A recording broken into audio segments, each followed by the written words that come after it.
May I have on stage Mr. Ashish Katua, Associate Vice President Shipping, JSW Steel Limited, for his presentation on steel development and future.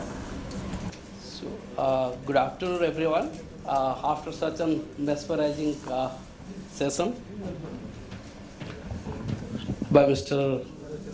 Sike, I'll just take to you to what he talked about, that we should know about what is the cargo, which country, and all those things. But I'll touch upon the steel industry first. Okay, so since I'm from JSW Group,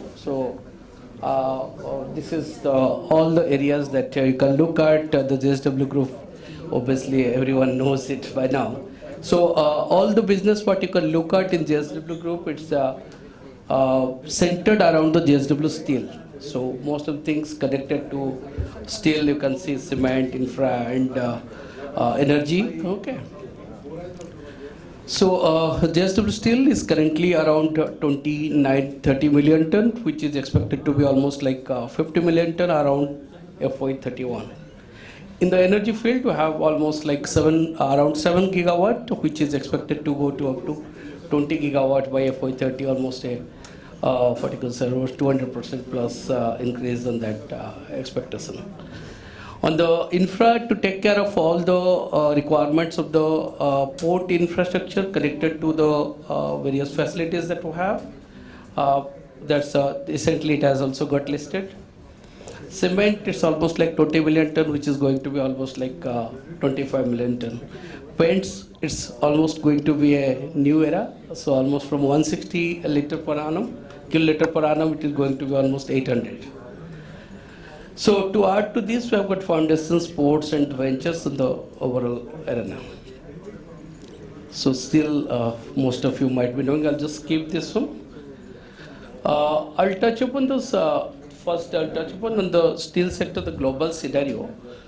So in that, first to give a context to most of the team members here available. So in the steel, if you look at the steel, you can just segregate into three buckets, either from the form side, if you look at, or on the composition side, or from the end user's perspective. When you talk about the forms, it could be like, you can see that there could be liquid steel, crude steel, or some finished steel. So these are the points that I will be touching upon in the presentation. So in the crude steel, you can look at all those related to the ingots or the slabs, something like that. And the finished steel will be flats or long that we'll be discussing. On the composition side, if you look at, it will be something like, could be alloy steel or the plain carbon steel, what you can say non-alloy steel. And end use perspective, so it could be all your flats, whatever you use on the white goods or so, or the structural steels. So on the global scenario, if you look at the, it's a journey for the overall steel industry. Starting from 1950, when it was almost like 200 million ton, it has touched almost like 1.9 billion by now. And the growth is almost, you can see on the pages. In the data for the 2022 shows that the 1.1885 million ton has been produced, of which 125 million ton is basically from the India. On the consumption perspective, if you look at it's on the world basis, it's almost like 220 kg, which is the per capita consumption, but the China is almost like 3 times of the world consumption, and India is quite lagging on the consumption basis. So which has actually catapulted the growth path for India, if you look at, and especially in 2023, if you look at, there is no change in the China's production, and which is also expected in next year as well. But the Indian steel production has gone up almost like 12%, which is taking care of the reduction in the volume in the EU sector. So that's why if you look at for the shipping perspective, if you look at, there is a good amount of scope from the Indian side to go to the European Union. Talking about the steel industry in India itself, like I mentioned to you, India has now become the second largest steel producer in the world, surpassing Japan, obviously way back in 2018-19. So we have covered almost like 125 million ton in 2022, which has gone up to 140 billion in almost in 2023. Uh, the way the Indian steel industry is going right now, that is catapulted by the national steel policy, where the focus is on the technological advancement and global competitive steel industry.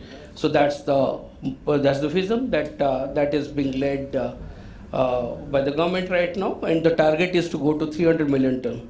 So if you look at on the right side of the graph, what I have shown to you, it's between FY23 to FY31, the growth is expected to be almost like 9% CAGR, which was not the case in the last 6-7 years, which was hardly on 4%.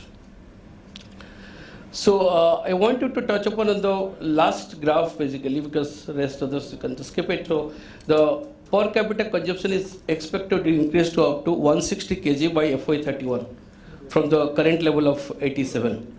So that means that has got a good amount of scope for the shipping industry. So basically, like I touched upon something on the national steel policy, but if you look at the driving force towards this such a growth is basically three things: robust demand, the competitive advantage that India has got, and the increasing the investment that's coming into Indian segment. So steel consumption is significantly going to increase, and because of the infrastructure push that the government has significantly, and on the smart cities, on the affordable housing, industrial corridors, etc. So is the case from the private segment on the steel industry. We can expect on the automotive sector and the consumer durables. And coming to the competitive advantage, if you look at the abundant reserve of iron ore in India, which is almost like I think the fifth highest reserve in India, the iron ore. So that is helping significantly for the steel industry in India. So is the case of the cost competitive human resources. A lot of investments are coming up, and those are mostly on the specialty steel. Yeah, again on the national steel, I just would like you to focus on only 2-3 things, because I am just going to touch upon the shipping requirements on this. The objective of government is to domestically meet entire demand of the high grade automotive steel. So and electrical steel, etc. So that has some linkage on the shipping, and so is the case with the domestically availability of washed coking coal. So this domestically availability of the washed coking coal, which have some adverse impact on the import of the coal to India, and this is expected to go up to 85%. To have wider presence globally in value-added high-grade steels, and to become the world leader in energy-efficient steel productions. The part of this policy is the production-linked incentive, wherein the government is focusing on the investment in the especially the specialty steel. If you look at the last line, what it mentioned, it shows that from the current level of 17-18 million ton in FY21, the specialty steel, they would like to increase up to almost 42 million ton. Okay, in FY27 in a short span of time. So that is actually helping to go for a significant amount of investment with a lot of downstream capability, so that there is a possibility of export of specialty steel from the India. To add to this, for the energy efficient, etc. So the government is also forcing the research and development side on the steel research and technology mission they have started, and almost 26 projects they have already has been approved with almost like 160 crores of the investment from the Indian side. Also in the last October 2021, they also signed on the how to improve the production of the coking coal, etc. Almost like this, I just wanted to give you a brief that almost like $10,000 million have been invested over last 1 decade, if you can see in the various private and government sectors. So if you look at the steel industry, the way we look at the for 1 ton of steel production, you require almost 3 tons of the raw material, which is almost like iron ore of almost 1.7 tons and coal of 0.8 and limestone of 4.4. So the process of the steel making, if you look at all these raw materials, the iron ore goes to sinter plant or for the pellet plant, and the coal goes to the coke plant, and limestone goes directly to blast furnace. Subsequent post desulfurization goes for the basic oxygen furnace. Through lateral furnaces go for the steel slab. So this is on the flat side, what I have just shown it here. So this would be an interest for the shipping fraternity here. So while I touched upon the iron ore requirements, this is met by the domestic availability in India. So there are not much of the movements, so it is more of domestic movements or the coastal movements. But if you look at the import, it will be the coal sources. So coal sources, mostly the Australia, Canada, USA and Russia are now taking care of the coking coal requirements, while Indonesia, Mozambique and South Africa are taking care of the thermal coal requirements. Similarly, flux is one of the major requirement for the steel production. So this is taken care through this Persian Gulf sector, Minasakar, Dukum and other PG segments that you can look at, also from the Southeast Asia. So this slide I would like to touch upon on especially the iron ore demand and export possibility from India. So the way last 2 years, if you look at FY23 and FY24, you can see that the based on the consumption side, the requirement is almost like on similar terms. That means the requirement of 10%, the growth that has happened. So the metallics requirement 10% increase. So on the FY24, sorry, I couldn't show it here, the pointer. So 10% increase on the metallic side, so is the case of the iron ore requirement.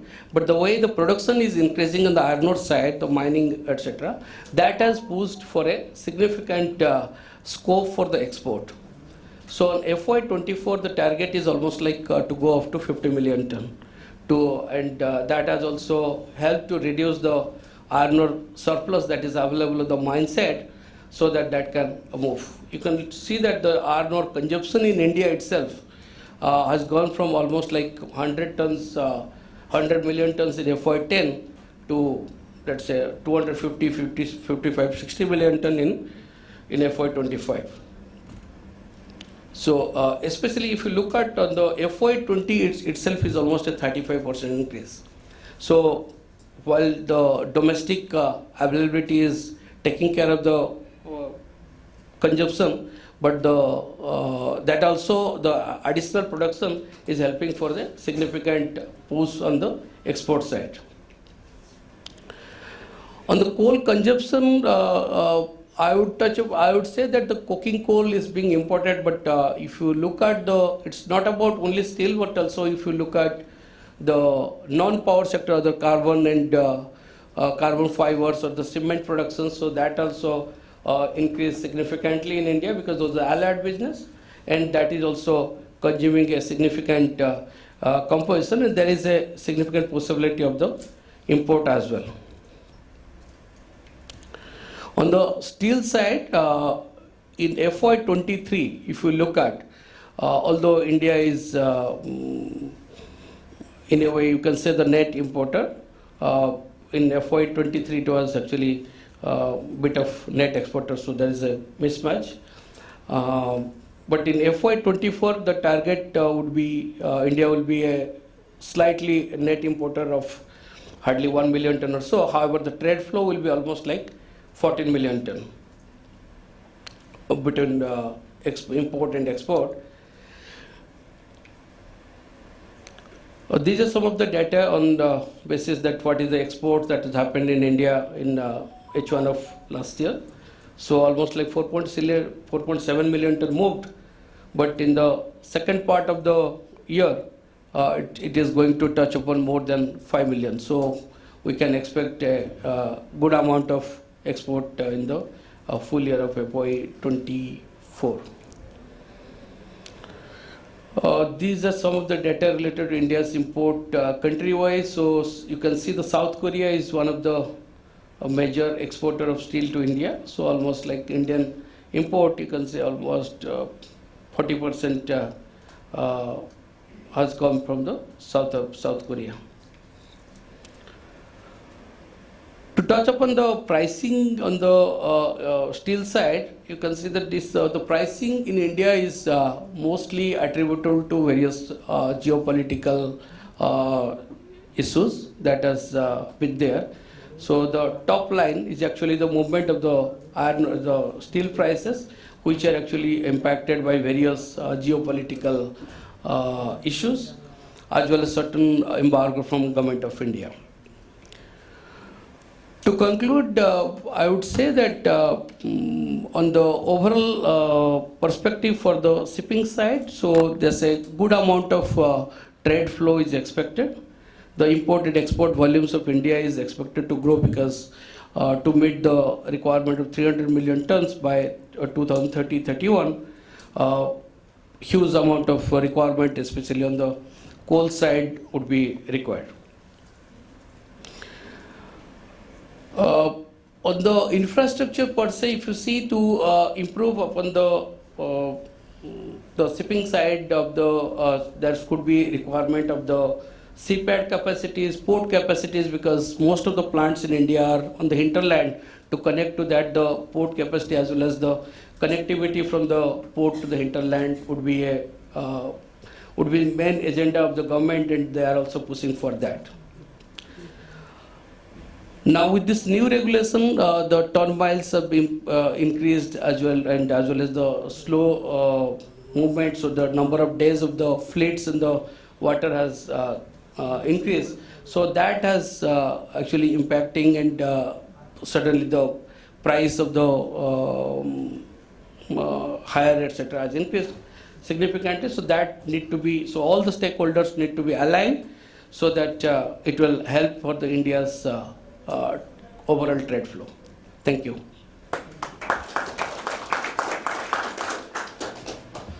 Thank you, sir. We can quickly take a few questions here. Thanks, Mr. Ashish. One quick question.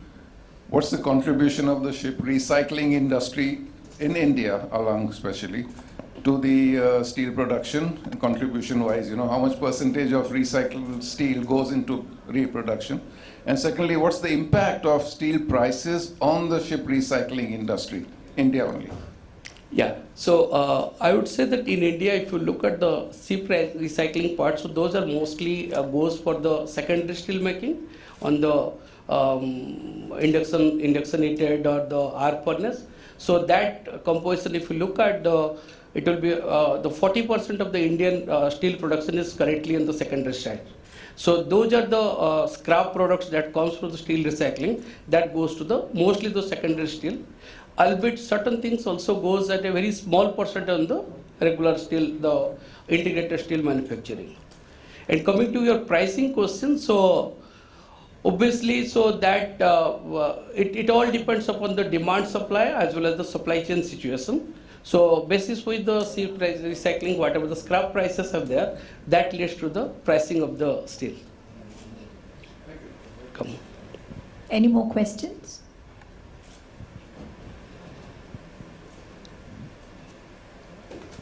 Hi, I'm from Drury. I'm the analyst in the tribal sector.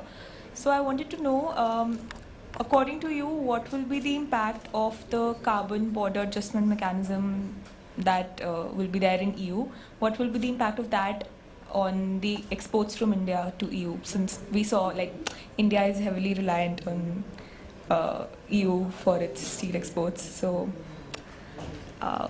what, according to you? Yeah, I'll touch upon. See, if I'll go back to that particular slide, it's a quite an interesting situation that you can look at. So whatever you can see, the almost the production of the world is more or less constant. Okay. However, the whatever the requirement that is the production that is going down is in the EU. if you look at the almost like 7% reduction in EU, but the quantity wise, if you look at whatever is being reduced in EU is being made through India. Okay, so that means there is a highly possibility of almost like 50% of Indian production, excess production might go to EU. That also you can see on the other side, like in first H1 of the 23, almost like 2.7 or 2.8 million, yeah, 2.19 million was flown from India to EU. So yeah, going forward, that's what it's saying. Almost like 50% that you can expect of the increase, whatever is there, because once the demand of the EU is also not increasing significantly. So that's why whatever is reducing, so that will help unless there is not a deflation in EU.